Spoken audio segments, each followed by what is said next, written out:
If Matthew, Mark, and Luke are one side of the coin, John flips the coin and goes, what's missing? He goes, what's missing is the Son of God full of the Holy Spirit, the light of the world. And he has a different story. And so John likes to give you groupings. He likes to give you pairings. And one of the great pairings of the book of John are the sevens. John is a book of seven miracles and 7 I ams. Now, I, for one, find this not at all coincidental, okay? That there are 7 miracles and 7 I ams, and that the number 7 for a Hebrew, of whom John is and who Jesus was, that 7 is a number that is very important in the religious culture of the Hebrews, because 7 is the day God stopped working and sat down. In other words, it's the day that God took a rest. And on the 7th day then becomes for Hebrews perfection and rest. They get to take it easy and relax, and 7's the number. 5's grace, 7's rest and perfection. So John, did Jesus perform only 7 miracles in his ministry? Of course not, because there's a bunch of them in Matthew, Mark, and Luke that's not even in John. So we know right there we got at least 8, 10, 12, 25, 30, or 40. Why doesn't he tell more than 7? Why does he stop at 7?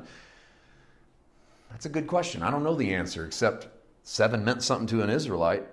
7 means something to John. He wants to give you a complete picture of who Jesus is. He gives you 7 I am statements. 7 different times Jesus says, I am. Now, I'm not going to turn to all these, but I want you to be able to see them. So look at the 7 miracles. The 7 miracles in the book of John, and here's the fun part about a study like this, is over the course of however long it takes us, we get to teach and preach all of these, and you'll watch how they interconnect and how they sort of weave together. And I didn't put verses, I just put chapters. They all fall within the first 11 chapters of John. That's barely half the book. Front half of John, last half of John are going to be almost 2 different versions of the same side of the coin. Jesus doesn't change at chapter 12. John changes at chapter 12. John, the author, starts to take you down a different road with the same Jesus. But you get to watch him work in the first 11 chapters. He turns the water to wine in John 2. He heals the nobleman's son in John 4. We know these are miracles 1 and 2 in the chronological order of Jesus because John tells us they are. These are the first 2 miracles Jesus performs.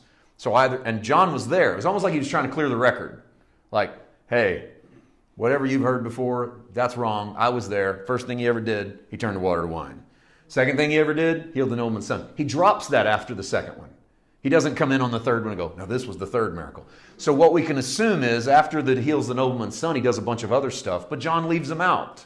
Instead, John takes you to Bethesda, where he heals the lame man. By the way, the first 3, they're only in John. Nobody else tells you about the water to wine. Nobody else tells you about the nobleman's son being healed. Nobody else takes you to Bethesda and watches you where the angel stirs the waters and they're waiting for the moving of the water. Only John gives you those. And then John, in John 6, he kind of turns into Matthew, Mark, and Luke for a little bit, and he gives you a story that they give you, and these are the only 2 of his 7 that the others give you. And that's the feeding of the 5,000 and the walking on water. And I'll say this again when we get there, but feeding of the 5,000 is the only one of the 7 in which all of the gospel writers tell you the same story. That's pretty remarkable. Walk on water, John 6. Man born blind, John 9. Raising of Lazarus, John 11. Number 6 and number 7, only in the book of John. It's hard for me to believe nobody else told you about number 7. Right? Raising of Lazarus. That one seems like a red letter day. I mean, that seems like that would have made the front page. You might be surprised when we get to John 11 in about 4 years and we deal with the raising of Lazarus, there are maybe at least 2 or 3 really good reasons why only John tells you that story. And you might be surprised to find what some of them are, and they're right there in the text. And you've also got to go borrow a little bit from Luke to go find out why. And so really cool stuff there. So I don't know why these are the 7. What I do know is that John could have gave you 8. Right? Could have gave you 6. But he gives you 7. And then he does it again, 7 I ams, which tells me John's trying to tell you something. John's giving you a little more food for thought. And half of these fall on the other side of the miraculous Jesus. Okay? Remember those first 11 chapters, you got 7 miracles. And then on the last half of the book of John, half of his 7 I ams fall after the Lazarus resurrection. So you get a little more speaking Jesus as you get through the word. These are John 6, John 8, John 10, John 11, John 14, and John 15. Jesus, it says, I am the bread. Jesus says, I am the light. I am the door. I am the good shepherd. I am the resurrection and the life. I'm the way, the truth, and the life. I'm the true vine. And in these cases, in some of these cases, he literally uses I am from the Hebrew text in the book of Exodus, when God says to Moses, go tell Pharaoh, I am sent you. And that nearly gets him stoned to death at one point, because he dares to say, I am the same one that said to Moses, in so many words. And so this is risky. And so the things Jesus lays out in the I ams are risky, and it's risky for John to lay them out, because John is making that risky connection going, I'm here to tell you, the same God that sent Israel out of Egypt is the same God that sent Jesus into our Egypt and to deliver us from the slavery of sin. And so you have the 7 I ams. But that 7th one, we won't get to it until John 15. That feels like a long way off. But that true vine statement by Jesus, the final culminating I am, that's that moment where Jesus takes his disciples, heads them into the temple, and he says, I'm the vine, you are the branches. And there's some of that amazing imagery about vineyards and wineries and grafted into the root and beautiful stuff. That's Jesus' ultimate moment, and it's John's climactic 7th I am. He's built up to this moment of I am the, and Jesus uses the phrase true vine. Now, why do I want to start a study on the book of John on a statement Jesus makes in John 15? Because the book is doing this to that moment. And I don't mean Jesus slides down to the cross. But for Israel, the timeline of Israel has been working. We're working towards Calvary for sure. And we're working towards the resurrection, certainly. And we're working towards Pentecost, yes. But they don't know that. We know that. We get the luxury of looking back. And so hindsight 2020, we get to look back and go, look what they were working towards. They didn't know that Jesus needed to go to the cross.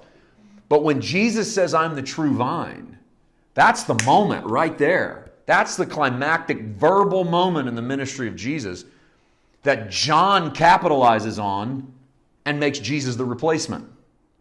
Because for us, we hear true vine, we go do winery sermons. I do a good vineyard sermon. Why not? I mean, that's what Jesus is talking about. I'm the vine, you're the branches.